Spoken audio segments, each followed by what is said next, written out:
Chama kutoka Kenya na kutoka bara la Afrika Mashariki au Jumuiya ya Afrika Mashariki, wageni mashuhuri wa Kenya wenzangu, sababu sisi hapa zote ni wa Kenya na wageni wetu wa jumuiya.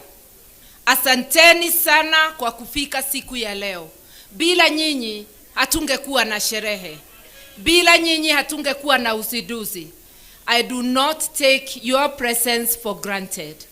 Thank you very much and bless you.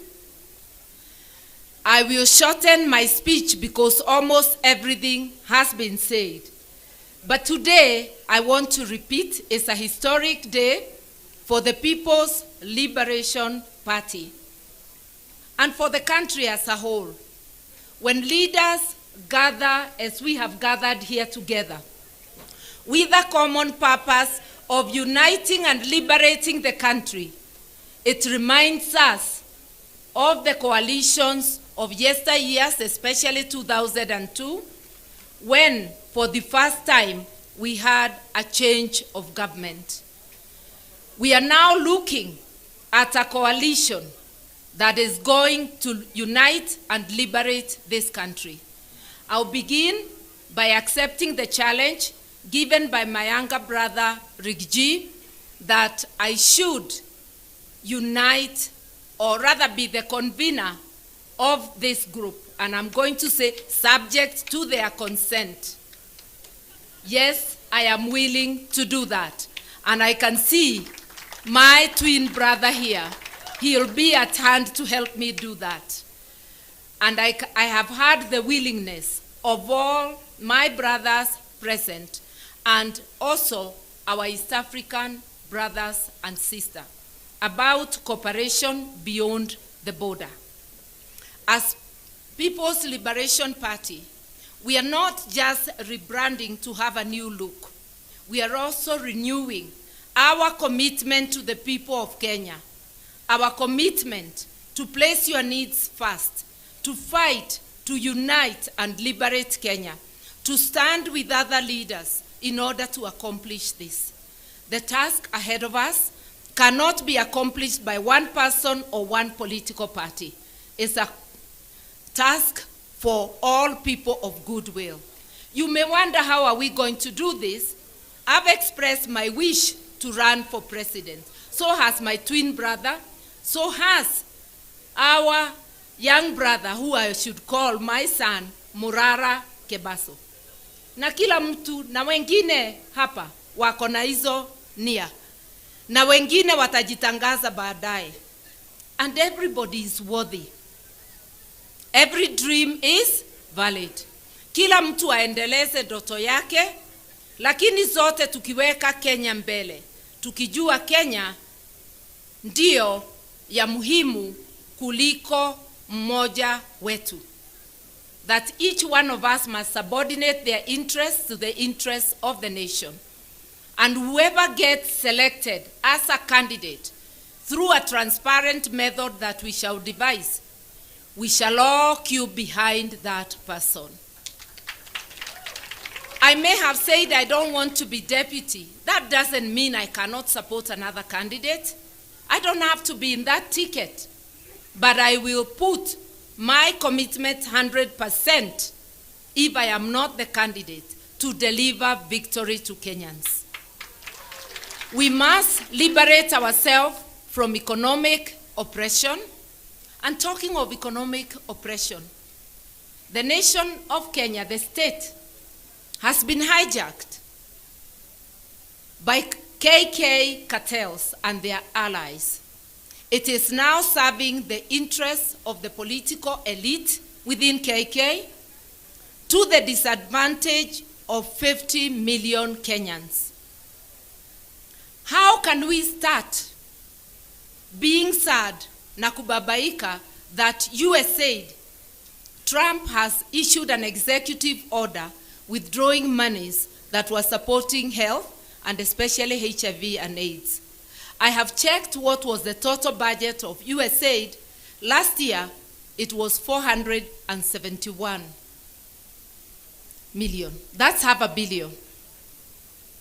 The travel budget of Kasongo only, not of the ministries, Kasongo peke yake, mwaka uliopita 27 billion. A serious and reasonable regime would have immediately announced there will be no job losses because of Trump's order. We shall immediately allocate equivalent money to keep the program going. Since when did our health become an issue for Americans or for any foreign supporter? If they support us, it's a bonus, but we must be ready to allocate money to essential services in Kenya. Another example, the fact that the new funding model for university has been stopped by the court for being unconstitutional does not mean that our university students have to be destitute. It means we revert to the status quo before that proposal. Help should be working, and we are telling William Ruto today and his KK regime, disburse money to our university students, wacha kukalia pesa yetu, patia watoto wetu kwa ile mpango ya help ambayo ilikuweko awali. Usituambie ni koti imekufunga. Fikra zako na unyanyasaji wako ndio imekufunga, hakuna kitu ingine. We are also saying release money for capitation to the rest of the education sector, primary and secondary school, so that our children may get education. We are saying stop demolishing houses without offering alternative accommodation. Stop grabbing land after demolishing houses, grabbing land of people with titles and giving it to your cronies. Because some of those demolitions is not about environment, it's not about affordable housing, it is not about public use, it's about gifting his friends that land. Stop grabbing land, and especially land belonging to the poor and vulnerable. As leaders, unless if we come together, our people will continue to suffer all these ills. Most importantly, the right to life precedes any other right. You have to be alive to enjoy any other right. Stop abducting and executing our people, especially our youth. Stop abducting foreign nationals and disappearing them forever, because there is an Ethiopian who was disappeared forever, Gabriel Michael. And others we don't know. Stop abducting people who are here legitimately, either as visitors or as refugees. This game of abduction, and it appears there is an East African cooperation which has emerged between rogue regimes of Uganda, Tanzania, and Kenya, because that's where we have seen the cross-border abductions in East Africa. As citizens, we must resist. Our constitutions, the Constitution of Uganda, the Constitution of Kenya, the Constitution of Tanzania, the Constitutive Act of East Africa Federation, all are against such acts. You want to pursue somebody across the border? Go to court, get a warrant. Let the court give you an order to extradite that person to their country. How can states behave in a roguish fashion? Uongozi wa kijambazi. And yes, it looks like William Ruto is in a hurry to graduate as a dictator. Our constitution does not allow dictatorship. As citizens of Kenya, we must unite and thwart his graduation into a dictator. We must say that there will be no graduation of a dictator in Kenya, because our constitution says so. Nikisema hivyo sisemi kwa nguvu zangu, ni nguvu zenu. Tuliandika katiba na tukaweka hii maneno yote. Na kama wewe William Ruto na your KK bandwagon. Hamukusoma katiba, musomewe au mujisomee tena. Kama PhD haiwezi kusoma katiba, sijui itasoma nini ingine. Sababu anajigamba ya kwamba akona nini na PhD. Mkenya wa kawaida ambayo hana masomo ya juu ashaelewa katiba, ashaelewa ya kwamba Mkenya ndiye sovereign. Power belongs to the people. The judiciary gets power from the people. The executive gets power from any public officer exercising power on behalf of the Republic of Kenya is an employee of the people. I want to request to actually call upon all our civil servants, all state officials, all members of parliament to remember that it's not Kasongo who has put them in the place they are. They are there courtesy of the people of Kenya. Hii si ile wakati tulikuwa tukisema mtukufu rais. Mtukufu sasa ni mwananchi Mkenya. So let us work for Kenyans with seriousness, with commitment, with dedication. Anybody earning a salary, you are earning it courtesy of the sweat of your brothers and sisters from Kenya.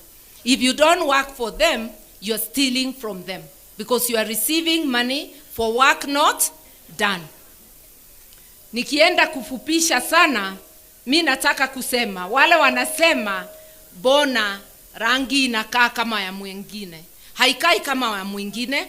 Hakuna mtu Kenya akona purple, lilac ni ile lighter purple, na white. Hizo zikiunganishwa tatu, we are unique, nobody else. Look at that building with purple, lilac and white. Tell me whether anybody else has that. These are our colors. Hakuna mtu anaweza own a single color together. That combination is unique to the People's Liberation Party. Na wewe ujue hata wardrobe yako ukikaa miaka unarebesha, pengine umenona, pengine umekonda. We needed to renew ourselves as we renew our commitment to the people of Kenya. Our biggest commitment is to ensure Kenya is under the rule of law. Kenya fights corruption with whatever other knowledge you have, whether it is in economics, whether it is in education, in environment, in governance. Without observing the rule of law, nothing will move. Imagine our Bible, our political Bible, is the Constitution. It tells you how to apply public finances. It tells you the qualities of a leader.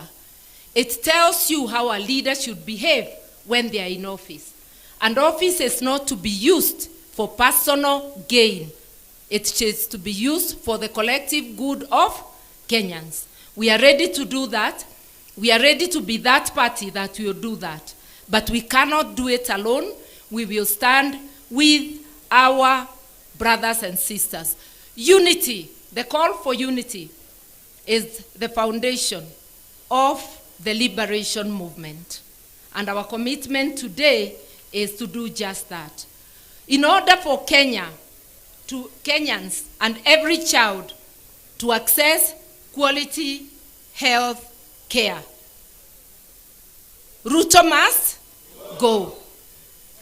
In order to liberate our education, Ruto must go. When I say Ruto, I mean Ruto, what he stands for, and his entire regime. Ruto sio mtu moja, ni Ruto na vibaraka wake wote. And I want to acknowledge, Ruto ni Mkenya kama sisi, lakini tabia yake haipendezi kamwe. Tabia yake haipendezi. Tukisema Ruto must go is what he represents.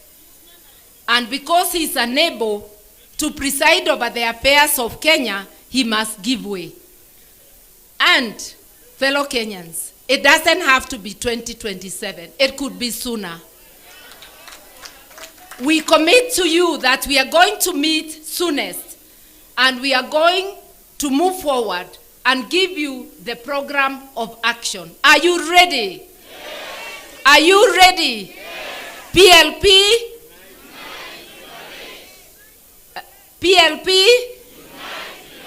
So for the liberation of our country, we need unity of purpose, which has been symbolized here by the MPs. Now I want to call upon party leaders present, including our international guests, because this unity transcends the borders. I want to urge the party leaders only, come here so that we show people our commitment, and we also stand as we unveil the brand of People's Liberation Party. We are going to at the end of this all.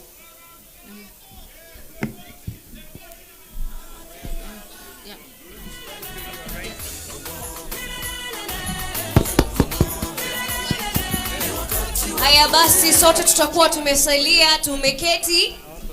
Viongozi wetu tayari wako pale ukumbini.